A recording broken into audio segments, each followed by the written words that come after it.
안녕하십니까. 12주 놀이란 무엇인가 들어가겠습니다. 우리 놀아야죠. 놀면서 살아야죠. 그리고 우리는 끊임없이 놀이를 만듭니다. 우리는 놀이하는 동물입니다. 놀거리를 만들죠. 특히 애들 보세요. 얼마나 놀이를 잘 만듭니까? 과연 이 놀이란 무엇인지, 어떤 쓰임새가 있는지 알아보겠습니다. 예. 그리고 놀이 중에서도 재밌지만 해서는 안 되는 놀이도 있다는 거 살펴보겠습니다. 자, 놀이의 종류 많습니다. 쉽게 참가자 수에 따른 분류를 해봅시다. 혼자 하는 놀이가 있어요. 이거 운동 같지만 이것도 놀이 중에 하나죠. 스키 다 놀러 간다고 하죠. 운동 가러 간다고 하지 않죠. 선수도 있지만 선수 아닌 사람도 있지 않습니까? 골프도 선수도 있지만 다 노는 거고, 수영도 자기가 스스로 기록을 남기고 싶어 하고, 그 다음 근육을 기르기 위해서 이렇게 역도도 합니다. 혼자 하는 놀이는 경쟁 대상이 있지만 오히려 중요한 건 자기의 기록이기 때문에 자기에 집중하는 정신적 강인함이 필요합니다. 마라톤 이런 것도 그렇죠. 그래서 이제 트라이애슬론이라고 철인 3종 경기 이런 것도 완전히 혼자 하는 놀이입니다. 이런 거에 빠져있는 사람들 벗어나지 못할 정도로 그렇게 열심히 합니다. 이 경우에 자기 극복과 인내심은 절대적입니다. 혼자 하는 놀이죠. 둘이 하는 놀이도 있습니다.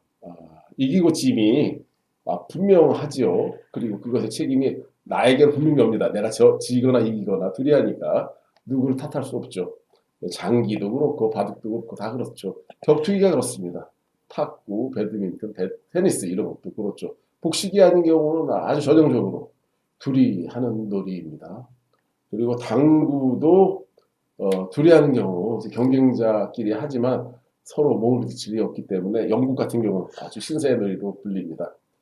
또 여럿이 하는 놀이도 있습니다. 이게 축구, 야구, 배구, 농구 같이 여럿이 도와주는 경기도 있습니다. 그래서 여기서는 협조와 배려가 아주 필수적입니다. 공격하는 사람이 있고 수비하는 사람이 있고 각자의 역할이 있는 것이죠.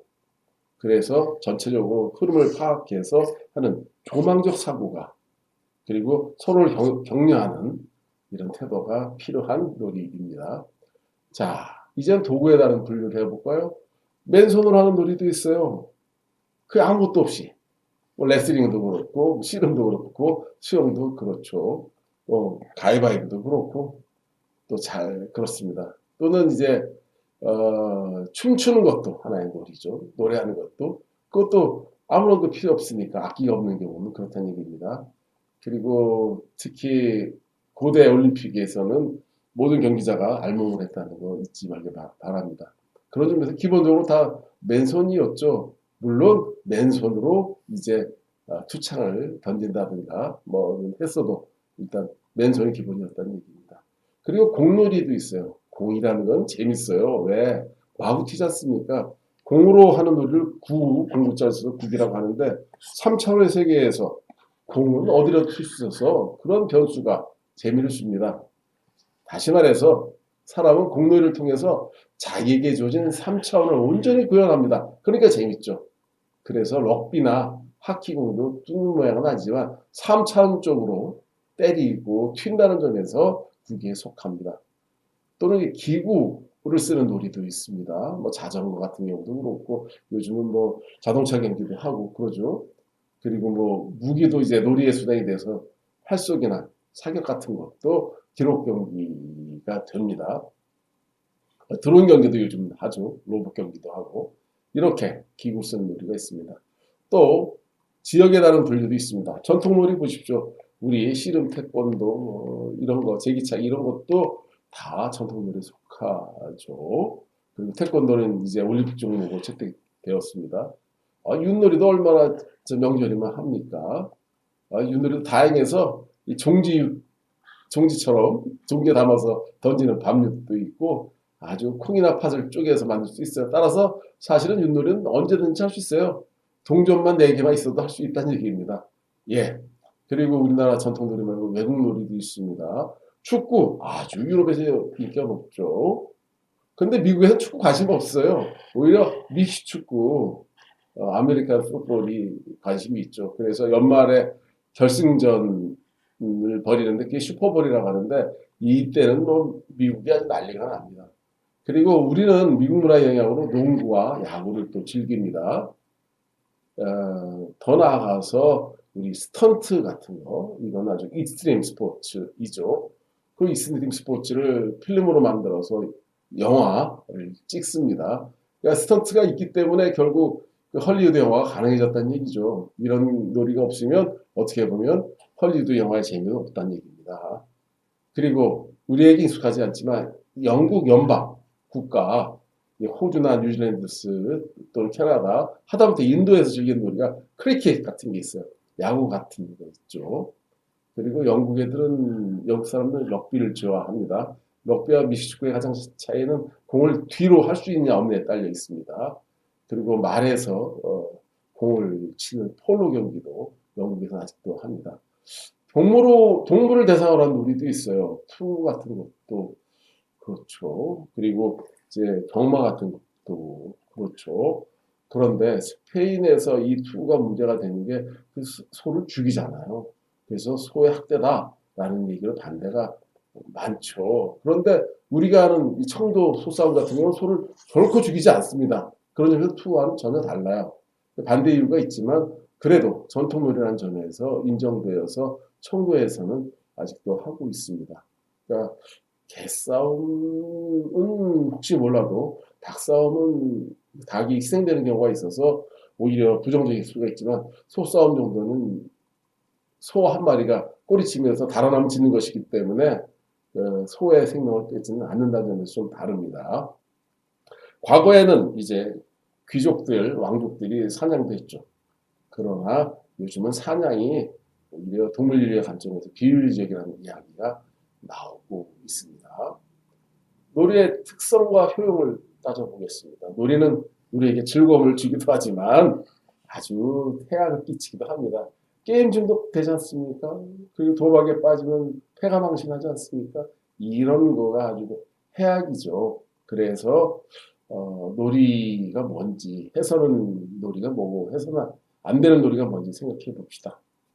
자, 놀이와 삶 이야기해 볼게요. 휴식과 놀이가 같이 이루어지는 거예요. 쉼은 우리에게 활력을 주죠. 근데 아무것도 안 하는 쉼도 있지만 뭔가를 해서 즐기는 쉼도 있어요. 그게 바로 놀이입니다. 그래서 이런 휴식을 통해서 이제 몸과 마음의 활력을 주는데 때로 그 휴식 속에 놀이가 끼임으로써 아주 즐겁게 즐기게 되니까 기력과 집중력을 획득할 수 있다는 것이죠. 그래서 신나게 논다는 거죠. 신명나게 논다는 얘기죠. 정신이 돌아온다는 얘기죠. 자, 여가와 취미. 우리는 뭐 영화를 보거나 음악을 들어서 이제 시간을 보냅니다. 이만큼 의미가 있죠. 그리고 이런 여가 취미를 통해서 우리는 삶을 풍요롭게 할 뿐만 아니라 이렇게 많은 사람들끼리 교류할 수 있어요. 그런 점에서 정말 사교적인 활동이 되는 것이죠. 그리고 인터넷과 스마트 기기의 보급으로 이제는 컴퓨터와 스마트폰 아주 게임도 많이 유행합니다. 여기에는 온갖 흥미 요소를 집약해서 아주 사람들을 자극합니다. 자, 놀이는 이만큼 중요하고 하지만 누구나 이기고 싶어 하죠. 그러나 놀이에서 이길 수밖에 없어요. 놀이는 놀이일 뿐입니다. 그런데 거기서 몸과 마음이 충나면 안 된다는 거, 누구는 이기고 누구는 질 수밖에 없다는 거 잊지 말기 바랍니다. 누구나 이기고 싶지만 누구나 이길 수 없다는 게 바로 놀이입니다. 자, 이렇게 우리는 스포츠를 통해서 일치감, 절망, 또는 반전, 또 아주 재수를 즐기게 됩니다. 놀이의 특성 뭐겠습니까? 자극성입니다. 그러나 잊지 마십시오. 지나친 자극은 더 큰 자극을 바래요. 일정한 자극이 오지면 무기력에 빠져요. 그래서 중독하게 되는 거예요. 자극의 아주 무서운 점이 더 큰 자극을 원한다는 데 있죠. 그래서 중독에 이르면 이제 아주 힘들어집니다. 그래서 놀이를 멈췄을 때 이상해진다. 금단현상이 난다. 그러면 이게 중독된 겁니다. 그리고 승부가 따라서 재미있지만 이 승부에 매달리지만 오히려 이런 정신적인 놀이는 오히려 육체 활동을 수반하지 않아서 신체가 약해질 수 있다는 거 잊지 말기 바랍니다. 내기를 하면 재밌겠지만 내기를 통해서 흥미는 높아지지만 오히려 자극성이 더 커질 수 있기 때문에 조심해야 된다는 얘기입니다. 그리고 잔인하면 안 된다는 얘기죠. 이게 뭐 낚시나 사냥도 요즘 문제로 삼기도 합니다. 이 놀이하는 인간에 대해서 얘기한 사람은 바로 호이징가라는 사람입니다. 옛날엔 생각하는 사람으로 얘기하고 이성적인 사람 또는 도구를 사용하는 사람 이렇게 호모파베로 얘기했지만 그것보다는 정말 인간이라는 건 뭐냐? 정말로 놀이하는 인간이다. 이게 바로 인간을 인간으로 만드는 것이다라고 정의한 사람이 바로 이 사람입니다. 해서는 안 되는 놀이가 있죠. 사람을 대상으로 해서는 안 됩니다. 검투사 경기는 아무리 노예라고 하지만 아주 현대적으로 본다면 이건 정말로 살인의 살인입니다.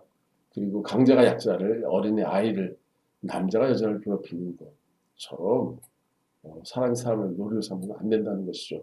큰 내기가 걸린 놀이도 안 됩니다. 작게는 할 수 있어요. 그러나 도박이 걸리는 것은 정말 문제가 많습니다. 그래서 법적으로 인정하지 않습니다. 그리고 끊임없이 반복되는 놀이 이게 문제입니다. 한 번만 더 한 번만 더 하다가 세월을 다 보냅니다. 이렇게 되는 놀이는 정말 멀리 할수록 좋습니다. 오히려 피곤하게 만듭니다. 놀이의 효용, 사람끼리 관계를 맺게 하죠. 얼마나 좋아요. 그리고 규칙도 배웁니다. 얼마나 좋습니까? 그리고 어느 때 포기하고 어느 때 양보할 수 있습니다. 이게 바로 놀이의 참 좋은 효용입니다. 그래서 놀이의 용례에서 보면 이렇게 재밌는 놀이도 있고 나쁜 놀이도 있고 해서 안 되는 놀이가 있다는 거 좀 이렇게 생각해 보기 바랍니다. 끝이 있어야 한다는 거, 마음만 아니라 몸도 건강해야 된다는 거, 사람과 관계를 맺어야 한다는 거, 놀이야 여럿이 하는 게 재밌는 거 아닙니까? 예, 그렇습니다. 그래서 이런 식의 나쁜 놀이와 해서 안 되는 놀이도 잘 기억해 주기 바랍니다. 예, 놀이란 무엇이며 어떤 특성이 있는가 한번 주제 토론으로 해보기 바랍니다. 과연 여러분은 어떤 놀이를 즐길 건지 그리고 또 하나는 또 아이들이 왜 이렇게 놀이를 어디서나 만들까 이런 것도 재미있는 얘기입니다.